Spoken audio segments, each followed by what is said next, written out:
কেবলই মিরপুরের একাডেমি মাঠে পা রেখেছেন টনি হেমিং।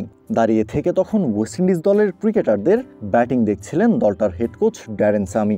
যখনই হেমিংয়ের উপস্থিতি টের পেয়েছেন, এক মুহূর্তও দেরি করেননি সামি।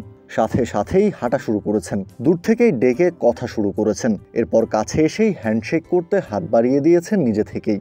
এর পরের দৃশ্যটা সবচেয়ে সুন্দর। বহুদিনের পুরনো বন্ধুর সাথে অনেক দিন পর দেখা হলে যেমন আবেগ দমিয়ে রাখা যায় না, হেমিং এবং সামির ক্ষেত্রেও লক্ষ্য করা গেছে সেটা। হ্যান্ডশেকের এই চিত্রটাই বলে দেয় কতটা উষ্ণ সম্পর্ক এই দুজনের মাঝে। কিন্তু ব্যক্তিগত সম্পর্ক বাদ দিলে দুজনই প্রচণ্ড প্রফেশনাল, নিজেদের কাজ নিয়ে ভীষণ সিরিয়াস। তাই তো ক্ষণিকের উষ্ণতা শেষেই সামি শুরু করে দেন প্রফেশনাল কথাবার্তা। এখন যে কোনো ব্র্যান্ডের পুরাতন এসি বদলে নতুন ওয়ালটন এসিতে উপভোগ করুন 25% ছাড়। একাডেমি মাঠের উইকেট দেখিয়ে হয় শুরুটা, নিশ্চয়ই বুঝতে বাকি থাকার কথা না। ফন্দি ফিকির করে টনি হেমিংয়ের কাছ থেকে মিরপুরের ওয়ানডে সিরিজের উইকেট নিয়ে জানতে চাইছেন সামি। কেননা ঘরের মাঠে ওয়েস্ট ইন্ডিজকে বধ করতে স্বাগতিক বাংলাদেশের জন্য উইকেট তৈরি করেছেন এই হেমিংই। ক্যারিবিয়ান সামি নিতান্তই রসিক এক ব্যক্তি, রসিকতা দিয়েই ঘায়াল করতে চেয়েছেন হেমিংকে। কিন্তু ভুলে গেলে চলবে না, হেমিংও অস্ট্রেলিয়ান।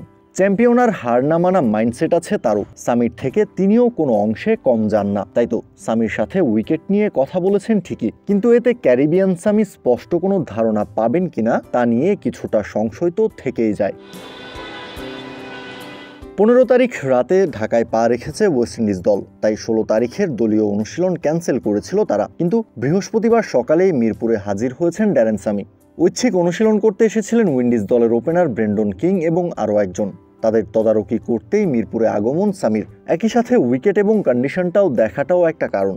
মিরপুরের একাডেমি মাঠে হাজির হয়েই কিছুটা স্মৃতিকাতর হয়ে পড়েন সামি। ক্রিকেটার হিসেবে বহুবার এখানে আসা হয়েছে সামির, সেটা হোক বাংলাদেশের বিপক্ষে খেলতে অথবা বিপিএল খেলার জন্য।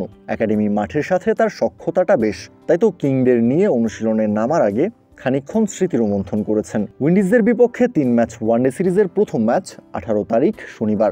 আফগানিস্তানের বিপক্ষে ওয়ানডেতে ধবল ধোলাই হয়ে দেশে ফেরা বাংলাদেশের জন্য অস্তিত্ব রক্ষার লড়াই এটা।